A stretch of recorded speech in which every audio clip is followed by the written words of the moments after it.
Wednesday, Creepo just put out a executive order ordering the ATF to, we don't know exactly what yet, but to quote crack down on dealers that are, we don't know what, because anybody knows anything about ATF dealers is they are religiously strict on complying with the ATF requirements.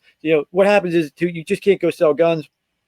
You have to have you have to go through the ATF approval process so that you are approved to be a dealer. There's all different classes. I have his clip when you're ready. Okay, go ahead.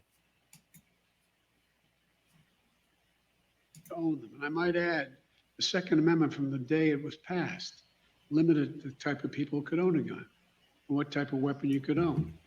You couldn't buy a cannon. Those who say the blood of patriots, and all this stuff about how we're going to have to move against the government.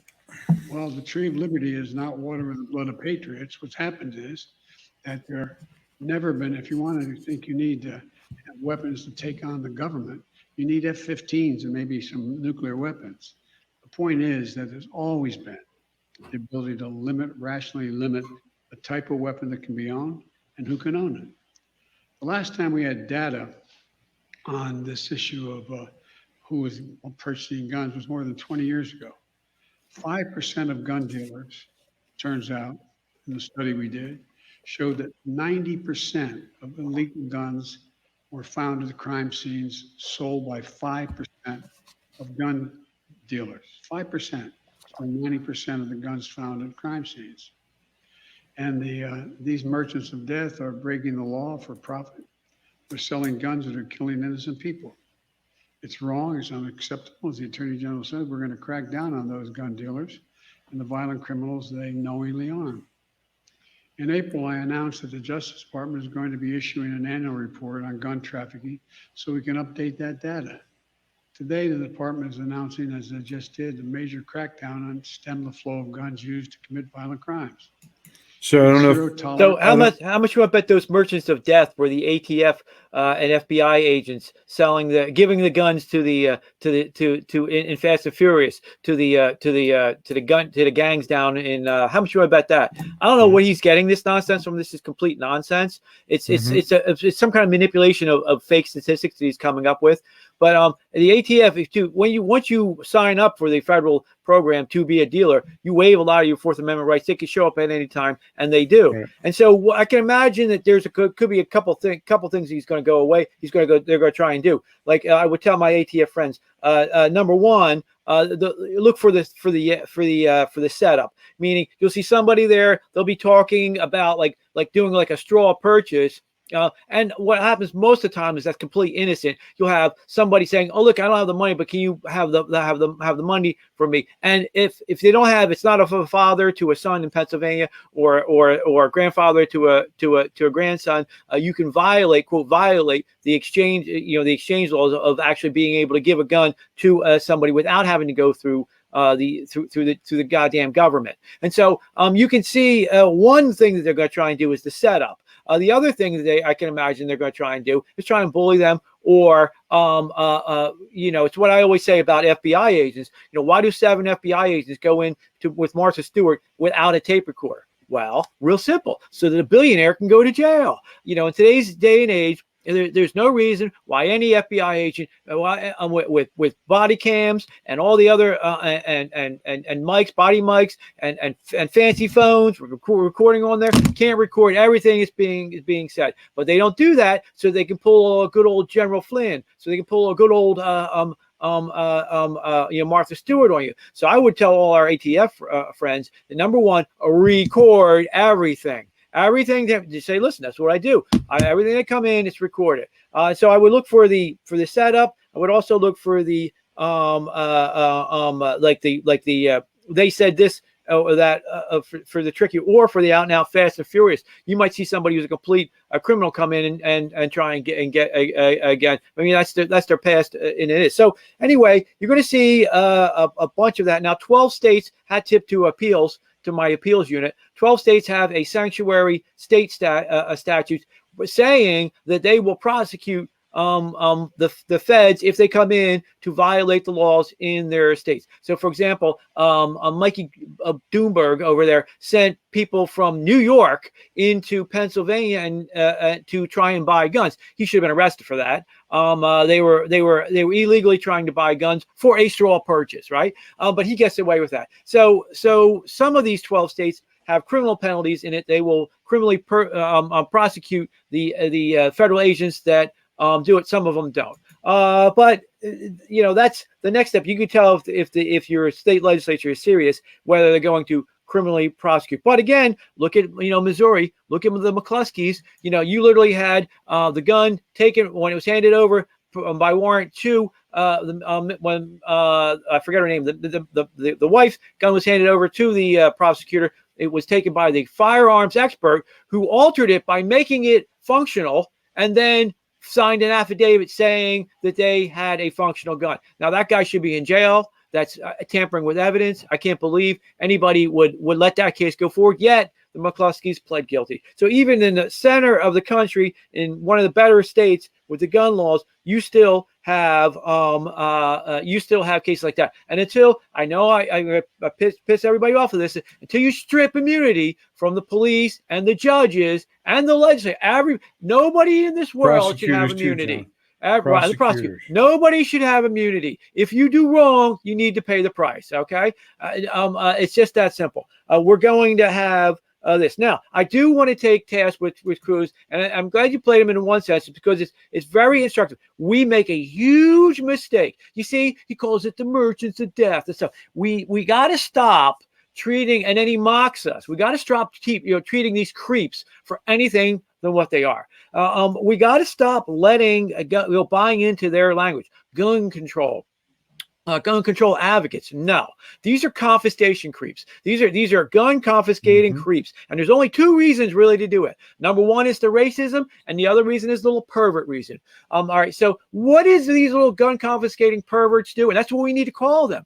Well, why do they want to take your guns? And this is the thing that Cruz doesn't make the point of, because they want to do every little evil act that they have in their dopey little utopians world to us, right? So we just saw the pandemic. Imagine if none of us had guns. They can't help themselves with the sexual glee they get with the idea of being able to force people to do whatever they want. You object to little Johnny being asked whether he wants to be little Jenny or not, and then we force him to it.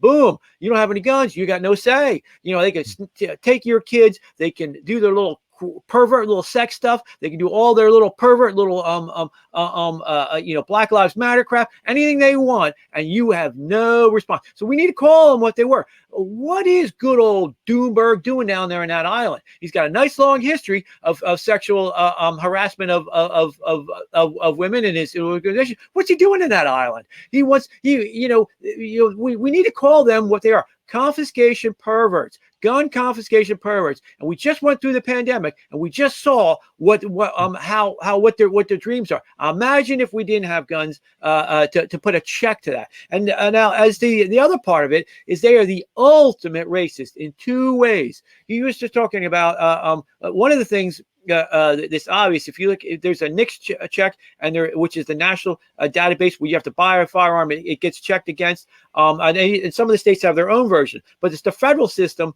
that really was the camel's nose under the sun, under the tent, which allows them to prosecute people for getting guns if they say when they're lying on the form, and also it lets them have a huge list of people that are prescribed from having a gun. It's a complete nonsense. But one of the biggest categories is illegal immigrants. And why? Well, because the first thing that they do when they get over the border, one of the first things that they do, to the tune of 1 million to 2 million every year, is because they're from Mexico and there's only one gun store in all of Mexico, and all these poor all our poor little illegal brothers and sisters down in Mexico are subject to the gang to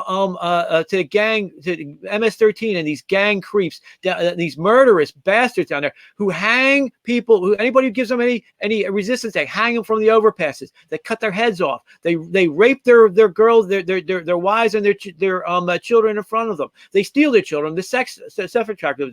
The first thing thing those poor fathers and brothers and men who want to stand up for the community, they do when they come over here is they go to the gun store and try to buy a gun. I'm all for it, right? If these creeps on the Democrats were really not racist, if they would say, well, we're gonna, not only do you not need an ID to vote, you should get a gun. We should be handing out the guns to these poor illegal aliens to the tune again of 1 to 2 million a year that show up on the Knicks list as people. I think it's the biggest category, actually. It can't be. It has to be the people they're disabling from having a gun. But it's one of the top 10 categories of that every year of the people they're denied having a gun. Now, the other half of that, too, is the ultimate dog whistle. Gun violence. Gun violence is the dog whistle of racism. What gun violence really means is black man with a gun. Black man with a gun. These creeps, you were talking, when I was sitting in law school, they brought up the whole difference between crack cocaine and regular cocaine. And yeah, the drug war is against black people. I'm like, okay.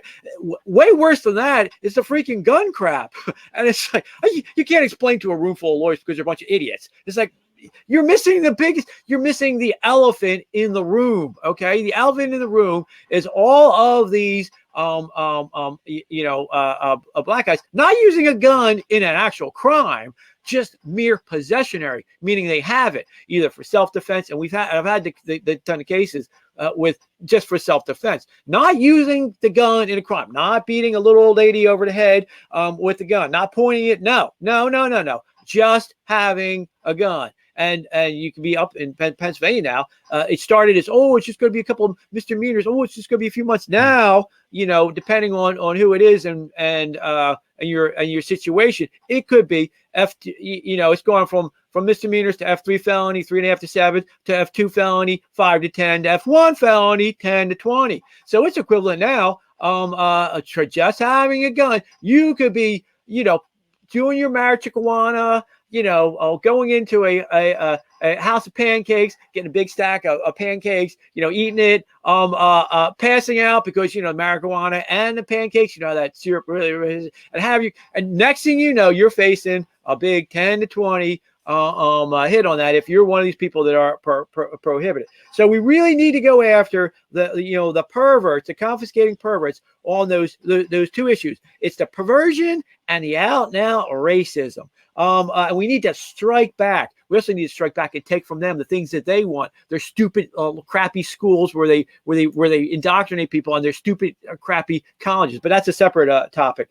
So just for a little history, because he was so wrong on the history. He said, there was always prescribed. No, look up U.S. versus Miller. Anything that can be militarily used, you have an absolute right to. Now, he's such a fool, he doesn't know this. But at the time of the Constitution, because it was from England, way back in Old English law, they had a thing called privateers. If you remember your Spanish Armada, good old Queen Elizabeth couldn't afford a navy. So what she did is she gave the royal charter, cha-ching, to privateers. And so to privateers, they would create a ship. They would have whole cannons of cannons on their ship, and they would go about, and that's what they would seize the enemy and fight the enemy as a private industry to fight the enemy. And that's how the British Navy actually began. So too did the Americans. The Americans had at the time before this privateers. So not only, because I've seen some people on the in our area argue, if it was a crew service weapon, you didn't have a right to it. No. We're talking at the time of the founding fathers. They completely believed that if you had a merchant ship, you had every right to have crew service cannons, like the cannon that he referred to, because he's an idiot. So you could go sail around the dangerous world. Also, so you could go fight the creepy kings, and also just because you like cannons. So you have an absolute right to a U.S. battleship if you so decide, to an M1 tank if you so decide, to an F-15, and to a nuclear bomb. Because now, as we met in Ohio, we met a great man who, when we had a problem with an alternator, well, we really didn't have a problem, but we almost had a problem. That's and he was telling us about his work on a Buff, which is a big B-52 that was nuclear armed at the time. And it brings up the point: if you can't trust the citizen then you can't trust a citizen. You are in a totalitarian system. So of course you have an absolute right to have a nuke. Of course you have an absolute right to have a battleship. So I would say, Creepotus there, yo man, don't nuke me, bro. Don't nuke me because I might nuke you back. Right. I would just like to add, the founders put that in there for a reason, and it wasn't because they had just come back from a hunting trip. The Second Amendment wasn't put in place just because, because a number of these Democrats are saying it's, and rhinos too, are saying I support Second Amendment for hunters and the like. That's not enough. That's like I said before, the founders just didn't get done a hunting trip when they decided to write the Second Amendment. They wrote the Second Amendment because, they wrote the Second Amendment because of the need to stand up to tyranny. That it just had a revolution. That's what they were looking And how did the revolution start? A gun confiscation. Gun confiscation at Lexington and Concord. Right. So we need, I love Cruz, but he's not taking it to them the way that they need to. You need to call them out for the out and out racists that they are, because they won't let Mexicans and they won't let black people have guns. And the fact they're a bunch of sick little perverts who want to take our guns away. That's why they want to take our guns away. It's not just because we like them. It's because they have the sick little pervert ideas in their mind about what they want to do to us.